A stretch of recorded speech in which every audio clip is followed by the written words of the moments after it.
नमस्कार साथियों, हाल ही में भारत सरकार ने एक ऐसा कानून बनाया है जो कि राष्ट्रपति के पास हस्ताक्षर होने के लिए पहुंच चुका है। इस बार के मानसून सत्र में लोकसभा और राज्यसभा से एक बिल के माध्यम से एक्ट की प्रक्रिया की तरफ केंद्र सरकार बढ़ गई है, जिसमें ऑनलाइन गेम खेलने पर अब पूर्णतया पाबंदी लगाने का प्रस्ताव है। ऑनलाइन गेम कौन से गेम जिनकी व्याख्या आज हमको अपने सेशन में करनी है। लेकिन एक बात तो सच है कि हमारे देश में पैसा जिन भी खेलों में लगता था, जिनके चलते आए दिन हमें बहुत सारे विज्ञापन देखने पड़ते थे या फिर खबरें, जिन खबरों में किसी के अवसाद की तो किसी के आत्महत्या की खबरें सुनने को मिलती थी, उन्हें रोकने के लिए भारत सरकार ऑनलाइन गेमिंग बिल लेकर आई, जिससे रियल मनी गेम्स जिनमें पैसा लगाकर खेल खेला जा रहा था उन पर पाबंदी लग जाएगी। हाल ही में संसद के अंदर भारत सरकार की तरफ से पेश किए गए बिल में साफ कहा गया, ऑनलाइन गेमिंग बिल 2025, जहां पर मनी गेम्स को पूरी तरह से रेगुलेट कर दिया जाएगा, प्रमोशन को रोक दिया जाएगा, कुल मिलाकर के अब ये नहीं खेले जा सकेंगे, जिसके चलते गेमिंग के स्टॉक्स में धड़ाम से गिरावट देखी गई। यानी कि वो कंपनियां जो गेम खिला खिलाकर आईपीओ ले आई थी, अब उनके स्टॉक्स में गिरावट देखी गई। ऐसे में आज का सेशन बहुत महत्वपूर्ण है, जहां एक और गेमिंग खिलाने वाली कंपनियां भारत सरकार के फैसले से अपने स्टॉक्स में गिरावट देख रही हैं। हमारे देश में लगभग 20,000 करोड़ सालाना टैक्स देने वाला ऑनलाइन गेमिंग प्लेटफॉर्म भारत सरकार ने यूं ही झटके में क्या इन खबरों की वजह से बंद कर दिया? और ऐसे में उन लोगों का क्या होगा जो लगातार इतनी बड़ी संख्या में खेल रहे थे? लगभग 45 करोड़ लोग भारत में ऑनलाइन गेम खेल रहे थे। इन तमाम प्रश्नों का आज के सेशन में हम जवाब ढूंढेंगे। लेकिन इससे पहले एक जरूरी जानकारी ये कि ये तमाम प्रकार के गेम ये जो लोग खेल रहे हैं, ये हैं कौन? ये वो लोग हैं जिन्होंने पैसा इसलिए लगाया खेल में कि उन्हें लगता है कि उन्हें खेल की समझ है, और इस तरह के खेल को उन्होंने स्किल समझ के अपने टैलेंट के साथ जो थोड़ी सी मुद्रा या पूंजी उनके पास है उसे लगाया, और इस लालच में कि उनके पास ज्यादा पैसा आएगा तो वो धनी हो जाएंगे। मेरे प्यारे साथियों, सब शुरू हुआ था स्टॉक मार्केट से। सही मायने में स्टॉक मार्केट के जब जब हमने उदाहरण सुने कि उस व्यक्ति ने ये ट्रेड किया, इतना पैसा कमाया, लोगों को लगा कि हमें ट्रेडिंग नहीं आती, कम से कम खेल आता है, इस खेल से ही अपने लक को आजमा लेते हैं। अरे आजमाना ही क्यों, जब ये सीखा जा सकता है। जी हाँ साथियों, आप स्टॉक मार्केट में कैसे इन्वेस्ट किया जाता है, कैसे यहां पर नुकसान से बचा जाता है, इन सब जानकारियों को प्राप्त कर सकते हैं बातें बाजार की एप्लीकेशन पर, जिसका लिंक मैंने कमेंट बॉक्स में दिया है, जहां मैंने आपको बिल्कुल बेसिक्स ऑफ स्टॉक मार्केट लेके एंट्री करने से, यानी डीमैट अकाउंट की ओपनिंग से ट्रेड लेने तक, आपको अप्स एंड डाउन्स पहचानने तक, आपने जितना भी टैलेंट अपना इधर उधर खर्च किया उसे छोड़ करके आप सही मायने में सीखिए कि ट्रेडिंग होती कैसे है। और इस पूरे ट्रेडिंग में हम आपको कभी भी ये सजेस्ट नहीं करते कि आप कौन सा स्टॉक खरीदें, हम कभी भी स्टॉक्स की टिप्स नहीं देते, और हमारे नाम से अगर कहीं सोशल मीडिया पर आप ऐसा विज्ञापन देखते हैं तो आप उसे रिपोर्ट कर दें।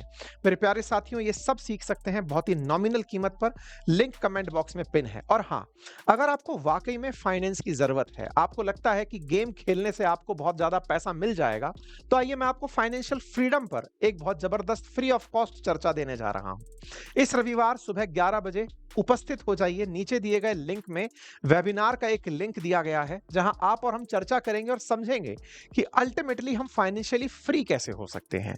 यह जानकारी आपके जरूर काम आएगी। अभी से जाकर के उसमें अपने आप को एनरोल कर लीजिए। चलिए आगे बढ़ते हैं। तो मेरे प्यारे साथियों, भारत सरकार के द्वारा इस बार फैंटेसी स्पोर्ट्स जैसे ड्रीम 11, रमी, पोकर जैसे तमाम गेम जो हैं, इनको रेगुलेट करने के लिए promotion and regulation of online gaming bill 2025 20 अगस्त को लोकसभा में और 21 अगस्त को राज्यसभा में पास कर दिया गया। आप यहां पर लोकसभा के अंदर और यहां पर राज्यसभा के अंदर ध्वनि मत से इसे पास होते हुए देख सकते हैं। यहां पर देश की तरफ से, मतलब केंद्र सरकार की तरफ से, अश्विनी वैष्णव जी ने इसे प्रस्तुत किया और promotion and regulation of online gaming bill 2025 के माध्यम से यह कहा कि हम प्रमोट करेंगे ई स्पोर्ट्स को और ऑनलाइन सोशल गेम्स को, लेकिन हम उन्हें रोकेंगे जिनमें पैसा इन्वॉल्व है। इस पूरी घटना के दौरान लोकसभा में काफी हंगामा चल रहा था, क्योंकि आप सभी को ध्यान होगा भारत सरकार एक और बिल भी लेकर आ रही थी, जिसमें अपोजिशन को लगा था कि सीएम, पीएम और नेताओं, मंत्रियों को गिरफ्तार करके गिरफ्तारी में उनके पद से मुक्ति वाला जो बिल था, जिसके ऊपर हमने ऑलरेडी अपनी पाठशाला पे सेशन किया हुआ है, उस बिल के हंगामे के बीच इसकी ज्यादा चर्चा नहीं हुई। लेकिन सही मायने में ये साथियों बहुत ही काम का बिल था।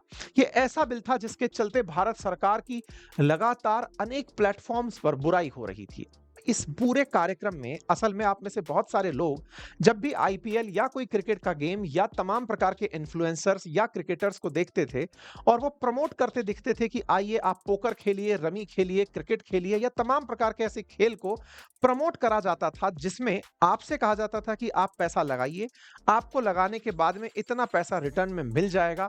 ये काम अब नहीं हो पाएगा, क्योंकि भारत सरकार इसके लिए ऑनलाइन गेमिंग बिल ले आई है।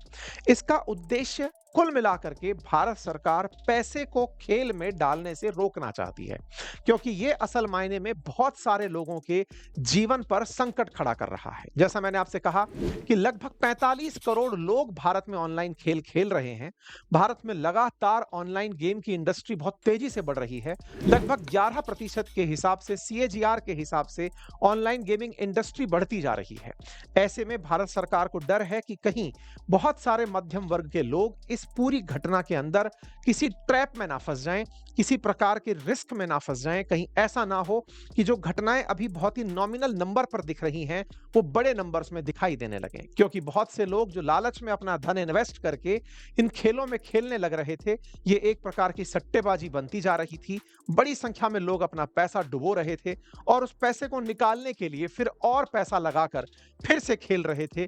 इस तरह से बहुत से लोगों ने अपनी निजी जमा पूंजी, इवन उधार लेकर के इन्वेस्टमेंट और अपनी संपत्तियों तक को बेचकर पैसा लगाया। परिणाम स्वरूप जब कोई रास्ता ना मिला तो उन्होंने कुछ गलत रास्तों को अपना लिया। इन्हीं को ध्यान में रखते हुए भारत सरकार ने इन गेमों पर रोक लगाया है। साथियों, ऑनलाइन गेम हमारे देश में 3 कैटेगरी में जाने जाते हैं। एक वो गेम जिनके अंदर पैसा इन्वॉल्व है, एक वो गेम जिनके अंदर कोई पैसा इन्वॉल्व नहीं है, और कुछ ऐसे गेम्स जिनके अंदर स्पोर्ट्स की कैटेगरी में, जिसमें आप 2-3 लोग मिलकर खेल जरूर सकते हैं लेकिन इसमें बैटिंग नहीं कर सकते हैं। भारत सरकार ई स्पोर्ट्स को एक कैटेगरी मानती है और उनका मानना है कि इसमें चूंकि पैसे का आदान प्रदान नहीं होता, ऐसे में सरकार इनको बढ़ावा देगी। जैसे कॉल ऑफ ड्यूटी है, बीजीएमआई है, फ्री फायर है, जीटीए है, इनको प्रमोशन मिलेगा। वहीं दूसरी तरफ रियल मनी गेम्स जिनमें पैसा इन्वॉल्व हो रहा है, जिनमें यूपीआई के थ्रू सीधा जोड़ दिया जा रहा है, कार्ड, वॉलेट, इनके थ्रू कैश ट्रांसफर हो रहा है, इन पर अब रोक लग जाएगी।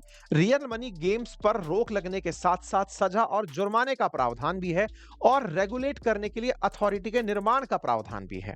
रियल मनी गेम्स में अब ऑनलाइन गेम खेलने वालों को तो कोई सजा नहीं होगी, लेकिन अगर कोई भी व्यक्ति इनका प्रचार करता है या रियल मनी गेम का ऑफर करता है तो उन्हें 3 साल तक की जेल और 1 करोड़ रुपए तक का जुर्माना देना पड़ सकता है।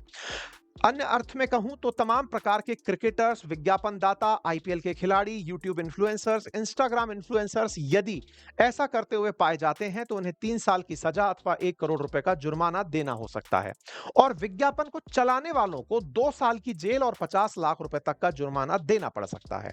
और कौन सा खेल इस कैटेगरी में आता है यह डिसाइड करने के लिए बाकायदा एक अथॉरिटी बनाई जाएगी जो कौन से game real game, money game है, उनको रिकॉग्नाइज करेगी। पैरेलली ऑनलाइन गेमिंग पर कोई नुकसान ना हो जाए, क्योंकि बहुत सारे लोग आजकल ऑनलाइन गेम में मनोरंजन ढूंढते हैं जिसमें पैसा इन्वॉल्व नहीं है। इन गेम्स को बढ़ावा देने के लिए सरकार भी प्रयास करेगी, ई स्पोर्ट्स को बढ़ावा देगी।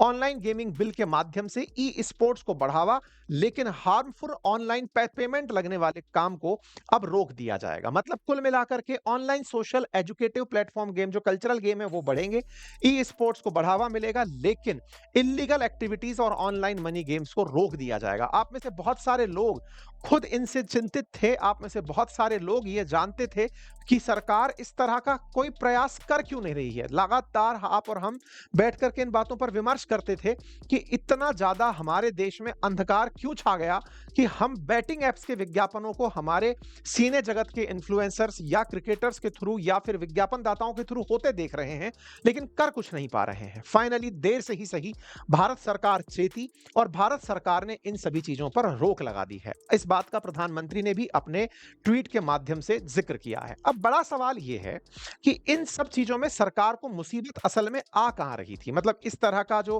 प्रावधान करना पड़ गया, ऐसे कौन से गेम थे ये तो हमको पता है, लेकिन इन सब में दिक्कत कहाँ आ रही थी? असल में क्या है कि भारत सरकार ये जान तो चुकी थी कि ये ड्रग्स के समान है और इसको रोकने के लिए उन्होंने कई प्रयास बीच में किए भी थे। जैसे भारत सरकार ने ये कहा था कि इन गेम में जीएसटी लगाकर 28% कर दो। मतलब एक तरह से ये समझिए कि इस गेम में अगर आप पैसा कमा रही हैं कंपनियां, तो 28% जीएसटी भरेंगी, और अगर कोई व्यक्ति इस गेम से पैसा कमा रहा है तो वो 30% टैक्स देगा। तो सरकार ने पहले तो इन्हें टैक्स के माध्यम से सेपरेट करने का प्रयास किया। भारत सरकार लगातार प्रयास में थी, क्योंकि सरकार ये जान रही थी कि बहुत सारे लोग इसमें इन्वॉल्व हैं। एकदम अगर कोई भी कार्रवाई अगर हम करते हैं तो हो सकता है किसी का पैसा लगा हो वो अलग तरह से तंग हो रहा हो। सरकार को इस तरह की हरकतों से भी 20,000 करोड़ रुपए सालाना टैक्स की वसूली हो रही थी। भारत सरकार के द्वारा जब 28% जीएसटी, 30% टैक्स लगा दिया गया, उसके बाद सरकार को 20,000 करोड़ सालाना मिलने लगा। मतलब सोचने की बात यह है कि इन गेम्स ने सरकार को भी कमा के दिया, लेकिन सरकार ये जान रही थी कि इन गेम्स की वजह से देशवासियों को बहुत नुकसान हो रहा है। इस नुकसान के चलते उन्हें इस पर कोई कार्रवाई करनी थी। लेकिन वहीं दूसरी ओर ऑनलाइन गेम खिलाने वाली कंपनियों की संख्या बढ़ते जा रही थी। भारत में करीब 400 स्टार्टअप्स ऐसे बन चुके थे जो सीधा इस गेम को खिलाने में इन्वॉल्व हो गए थे, क्योंकि उन्हें लग रहा था कि सरकार टैक्स लेकर के खेल तो खिला ही देगी। भारत के अंदर 25,000 करोड़ रुपए से अधिक का तो एफडीआई, फॉरेन डायरेक्ट इन्वेस्टमेंट, इन खेल को खिलाने वाली कंपनियों को मिल गया। सरकार ने इन सभी चीजों को बढ़िया से देखा और यह समझने का प्रयास किया कि अल्टीमेटली एक तरफ हमारे पास टैक्स की कमाई है और दूसरी तरफ हमारे देश के नागरिकों की जान है। ज्यादा कीमती क्या है? समझने में थोड़ी देरी जरूर हुई, लेकिन अल्टीमेटली सरकार ने फैसला वही लिया जो राष्ट्र हित में था, क्योंकि ये खबरें कहीं ना कहीं सरकार को भी झकझोरती होंगी।